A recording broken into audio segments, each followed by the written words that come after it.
Hancurkanlah! Bangsa kita! Waktu perlahan membuka kenyataan pahit di balik propaganda yang dulu ia sampaikan. Di berbagai pelosok Nusantara, kabar tentang penderitaan para Romusa mulai terdengar. Ratusan ribu rakyat yang dulunya berangkat dengan semangat, kini tak pernah kembali. Mereka bekerja tanpa makan cukup, tanpa obat, dan tanpa harapan. Tanah Pertiwi menjadi kuburan tanpa nisan bagi anak-anak bangsa yang dijanjikan masa depan. Disinilah Soekarno mulai merasakan kepedihan. Meski begitu, Soekarno mempunyai alasan sebagaimana dalam buku yang berjudul Sang Penyambung Lidah Rakyat, karya Cindy Adams. Soekarno mengetahui bahwa mereka yang dikirim ke Burma pasti tidak akan bisa kembali lagi dengan selamat. Sesungguhnya memang akulah Soekarno yang mengirim mereka kerja paksa. Ya memang akulah orangnya.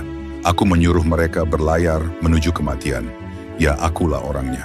Bahkan aku sempat difoto dengan gambar, aku di Bogor dengan bertopi di kepala dan cangkul di tangan. Untuk menunjukkan betapa mudah dan enaknya menjadi seorang Romusa. Mengerikan sekali. Ini membuat hati di dalam seperti diremuk-remuk. Aku sadar memang inilah jalan satu-satunya. Sekali lagi dari perasaan Bung Karno, ini sudah sangat jelas. Jika memang tidak ada pilihan lain, jika melawan akan lebih banyak lagi korban yang berjatuhan.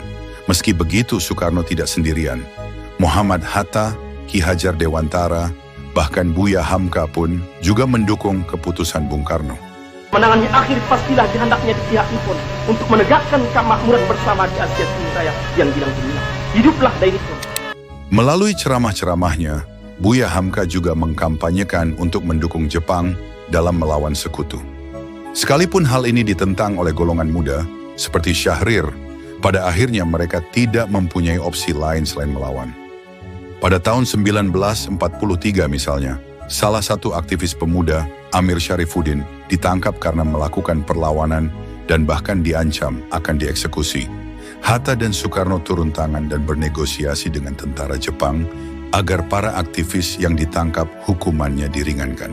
Perjuangan Soekarno melawan fasisme Jepang tidak pernah luntur.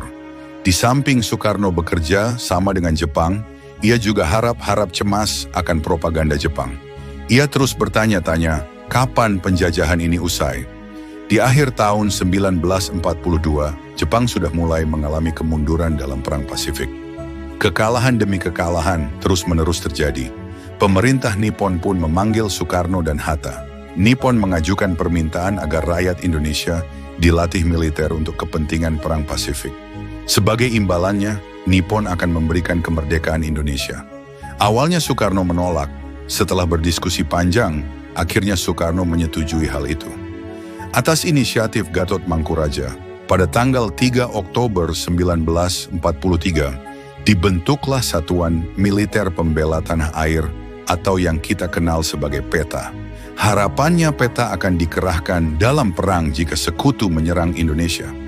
Bagi Soekarno, suatu hari PETA akan bisa difungsikan sebagai militer Indonesia jika Indonesia sudah merdeka.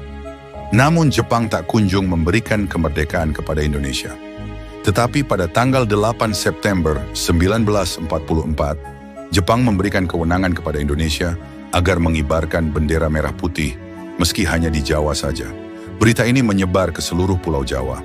Akhirnya para golongan Syahrir dan kawan-kawan mendesak kepada Soekarno agar segera mengakhiri kerja sama dengan Nippon. Pada hari itu diperkenankanlah berkibar bendera kebangsaan kita sang merah putih. Dinyanyikan lagu Indonesia Raya.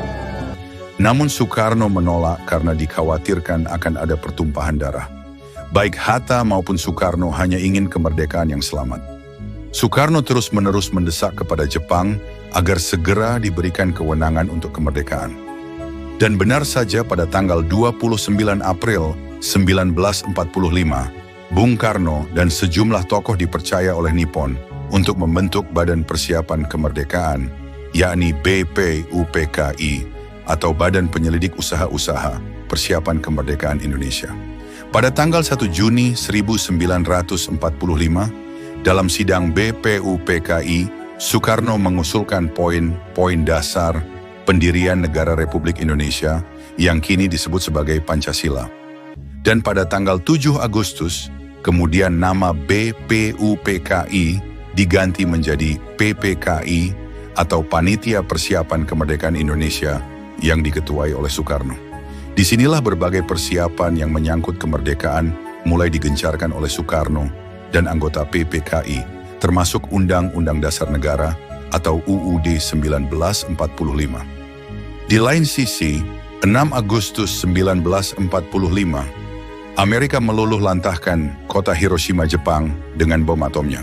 Akhirnya, pada tanggal 8 Agustus 1945, menjelang tengah malam, Soekarno, Hatta, dan Rajiman Widodiningrat dibawa oleh pemerintah Dai Nippon ke Dalat, Vietnam. Dan pada tanggal 12 Agustus, ketiga tokoh bangsa ini bertemu dengan Marsekal Hisashi Terawichi, Panglima Angkatan Perang Jepang. Dalam pertemuan itu, Jenderal Terawichi menyampaikan kondisi Jepang yang sudah di ujung tanduk, terlebih setelah hancurnya kota Hiroshima dan Nagasaki. Ia memberikan kewenangan kepada Soekarno untuk memproklamirkan kemerdekaan Indonesia pada tanggal 24 Agustus 1945 mendatang. Namun sekembalinya ke Jakarta, justru terjadi berbagai polemik. Pada tanggal 14 Agustus 1945, Jepang menyerah tanpa syarat kepada sekutu. Berita ini pun menyebar luas hingga terdengar oleh golongan muda, termasuk Syahrir. Mereka pun segera mendesak kepada Soekarno-Hatta untuk sesegera mungkin memproklamirkan kemerdekaan Indonesia. Namun Soekarno menolak karena kemerdekaan Indonesia sudah direncanakan pada tanggal 24 Agustus. Golongan muda pun sangat muak dengan sikap Soekarno yang masih saja menurut kepada Jepang. Pada tanggal 16 Agustus 1945, Soekarno dan Hatta diculik oleh golongan muda ke Rengas Dengklok dengan tujuan proklamasi agar segera dilakukan. Perdebatan panjang pun terjadi, padahal di tanggal itu akan ada sidang PPKI untuk membahas tentang kemerdekaan. Ahmad Subarjo pun menjemput Soekarno dan Hatta ke Rengas Dengklok. Di hari yang sama, malam harinya, Soekarno-Hatta dan Ahmad Subarjo diundang oleh Laksamana Tadashi Maeda ke rumahnya. Dengan keberaniannya, Maeda memberi jaminan keselamatan kepada Indonesia dalam memproklamirkan kemerdekaannya. Tidak butuh waktu lama, Soekarno-Hatta dan Ahmad Subarjo menulis teks proklamasi di rumah Maeda hingga tengah malam.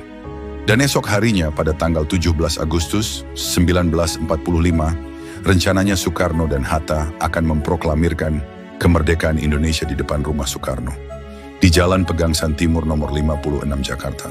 Setelah kedatangan Bung Hatta di depan ribuan rakyat Indonesia, tepat pukul 10 waktu Indonesia Barat, pada 17 Agustus 1945, atas nama bangsa Indonesia, Soekarno dan Hatta memproklamasikan kemerdekaan Indonesia.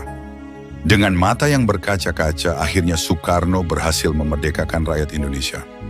Kini rakyat Indonesia sudah terbebas dari penjajahan ratusan tahun lamanya. Hanya saja bagi Soekarno, kemerdekaan Indonesia bukanlah puncak perjuangannya. Ini hanyalah awal perjuangannya untuk Indonesia.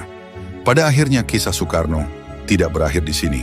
Kedepannya Soekarno kembali akan menghadapi negara yang pernah menjajah Indonesia. Siapa lagi kalau bukan Belanda, dan Soekarno akan berjuang dengan caranya sendiri menghadapi mereka. Hanya saja bagi pemimpin seperti Soekarno, akan ada saja sisi kontroversial yang menyertai dirinya. Dengan kata lain, Soekarno juga memiliki sisi kelam di balik topengnya sebagai sang proklamator.